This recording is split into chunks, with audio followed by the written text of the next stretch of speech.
नमस्कार साथियों। तो हम बात कर रहे थे आपके एमए एजुकेशन में, अंडरस्टैंडिंग इन एजुकेशन MES 001 में बहुत सारे लॉन्ग क्वेश्चन। ओके, उसमें से हम इंडियन एजुकेशन सिस्टम उसको डिस्कस कर रहे थे। पहला पार्ट हमने खत्म कर लिया है, आज दूसरा पार्ट हम देखेंगे। ओके, मैंने पहले से ही आपको बता दिया है कि गुरुकुल सिस्टम से लेकर के आज के मॉडर्न एजुकेशन सिस्टम जो हमारे इंडियन सोसाइटी में है उसके बारे में हमको पढ़ना है। ओके, उसमें सबसे ज़्यादा इन्वॉल्व हम करेंगे आज का जो एजुकेशन सिस्टम चल रहा है NEP 2020। ओके, चलो देखते हैं feature of Indian education system. Indian education system का क्या फीचर है? सबसे पहला फीचर तो है हम बहुत ही डाइवर्सिटी के लोग हैं। ओके, मतलब मान के चलिए, आप खुद से इमेजिन करिए ना। ओके, एक जिले में कम से कम 200 स्कूल होते हैं। ओके, 200 स्कूल होते हैं, 150 से ज़्यादा हाई स्कूल होते हैं। ओके, अप्रोक्सीमेटली 50 कॉलेजेस होते हैं। समझ रहे हो? कॉलेजेस मतलब ग्रेजुएशन के लिए। ओके, 50 कॉलेजेस हो जाते हैं अप्रोक्सीमेटली। मैं तो सही आंकड़ा नहीं बता सकता, लेकिन होता है। आप इमेजिन करिए कि पूरे भारत में कितने सारे स्कूल होंगे। ओके, कितने सारे प्राइवेट स्कूल हैं, कितने सारे गवर्नमेंट स्कूल हैं, इतने में कितने बच्चे पढ़ रहे हैं हमारे इंडियन एजुकेशन सिस्टम में।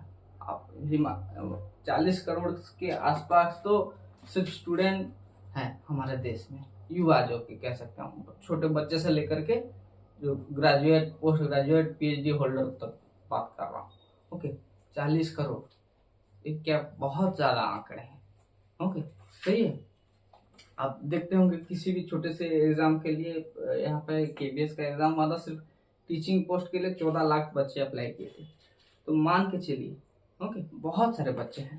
सो this is the large and diverse system. हमारे Indian education system is very large and diverse. So India has millions of student, बहुत बच्चे हैं। India has millions of student studying in school, university across urban and rural area. Okay, और urban and rural area 150 crore की इस आबादी में बहुत सारे बच्चे हैं जो कि पढ़ रहे हैं। तो हमारा एजुकेशन सिस्टम बहुत ही लार्ज एंड डाइवर्स है।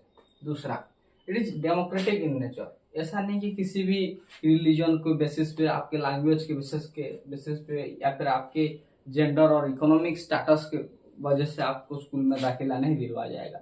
नहीं, ऐसा नहीं होता। आप मेरिट लाइए, आप किसी भी यूनिवर्सिटी में आपका एडमिशन हो सकता है।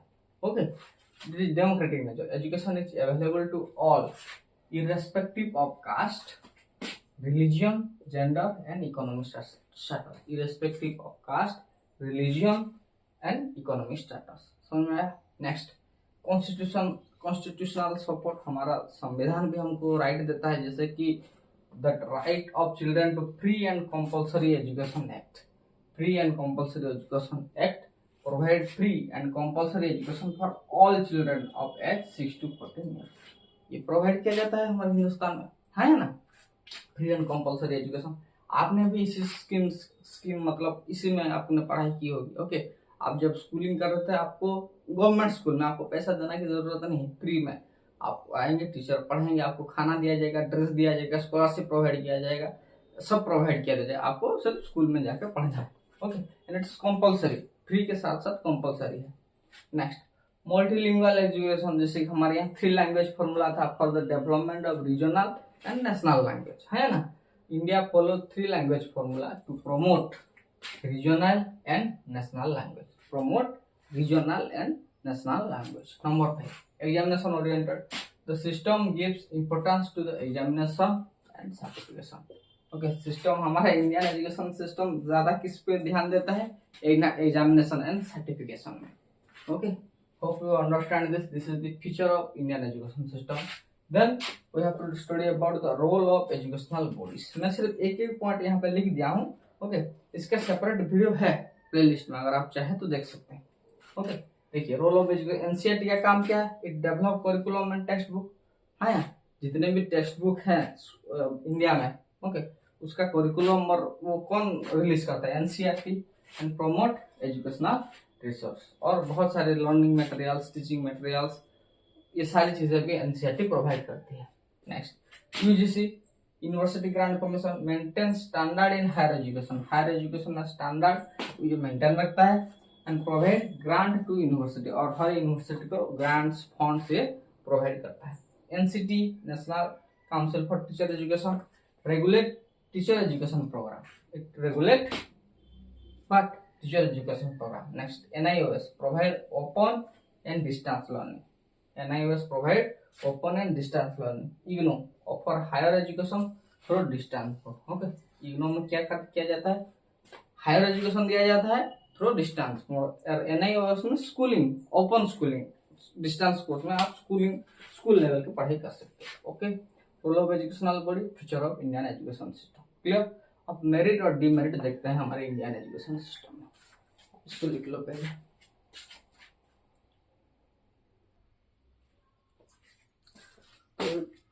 बात करते हैं हमारे इंडियन एजुकेशन सिस्टम में क्या क्या मेरिट्स हैं और क्या क्या उसके डीमेरिट्स हैं। ओके, सबसे पहले मेरिट, एक तो है हमारा, देखिए इतना बड़ा देश में कितने सारे इंस्टीट्यूशन हो गए, हाँ, प्राइवेट हो गए, गवर्नमेंट हो गए, NGOs हो गए, जो कि स्कूलिंग एजुकेशन प्रोवाइड करते हैं। तो एक्सपेंशन ऑफ एजुकेशनल इंस्टीट्यूशन, सही है।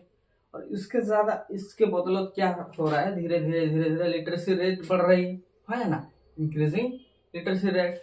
तीसरा, जो बच्चे बहुत ही कमजोर वर्ग के हैं, जिनको सहायता की जरूरत है, तो उनके लिए रिजर्वेशन एंड इंक्लूसिव पॉलिसी, ताकि सबको एक साथ लेके हम आगे बढ़ सके, रिजर्वेशन एंड इंक्लूसिव पॉलिसी है।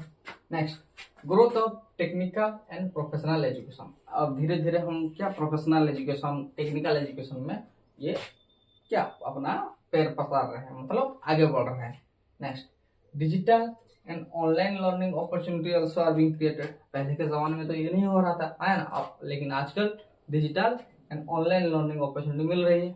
Mid day meal, scholarship scheme, ये सारी चीजें हम स्कूल में दे रहे हैं। It's the merit. जैसे कि बच्चों को पढ़ने के लिए अट्रैक्ट करने के लिए mid day meal, scholarship, dress, uniform, है ना।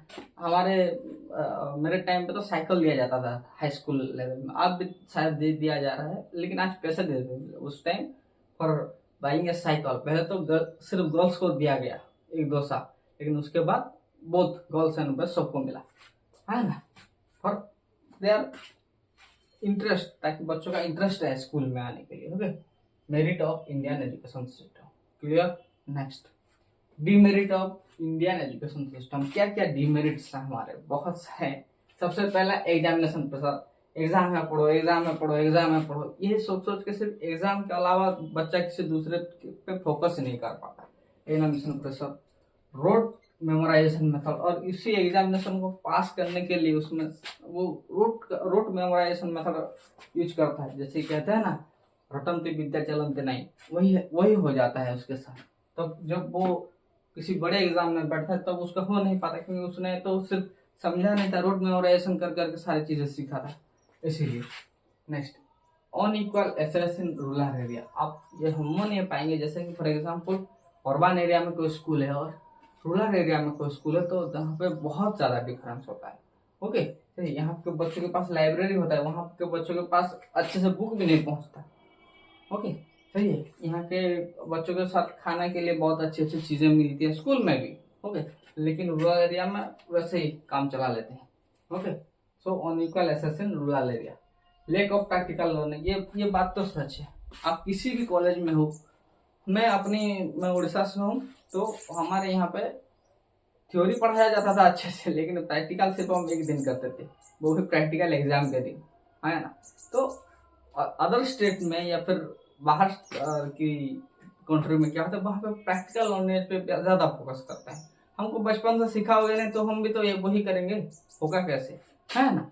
Less lack of practical learning. Next, teacher shortage in some region, किसी किसी जगह पर टीचर नहीं होते।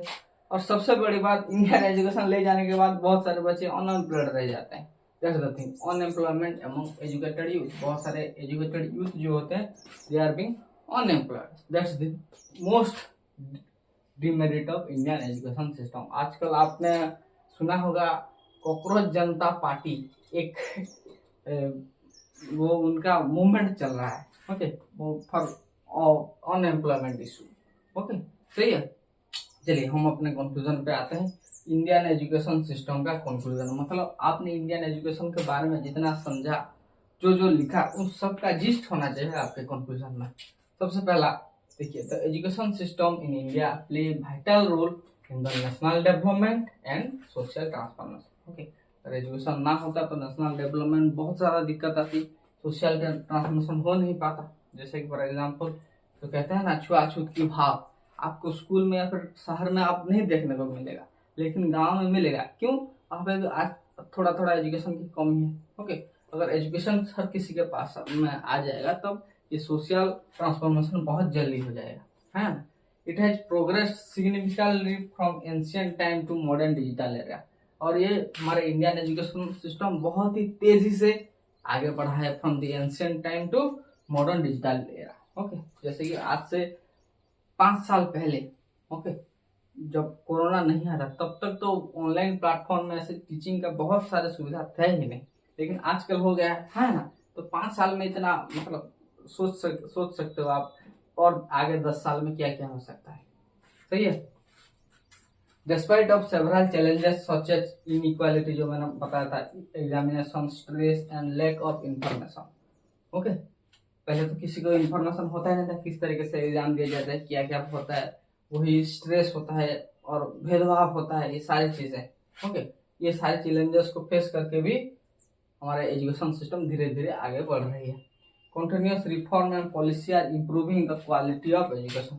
और जितने सारे पॉलिसीज हैं आपने सुना होगा, Radhakrishnan commission, Kothari commission, okay, 1986, 68, 1992, NEP 2020, ये सारे क्या कर रहे हैं, हमारे एजुकेशन सिस्टम को धीरे धीरे इम्प्रूव करवा रहे हैं।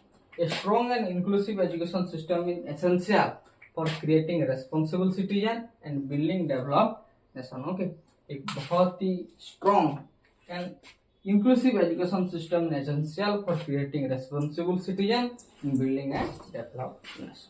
Okay, so this is the end of the Indian education system. Okay, आप इसको लिखिए, हम नेक्स्ट वीडियो में अलग कोई क्वेश्चन को डिस्कस करेंगे।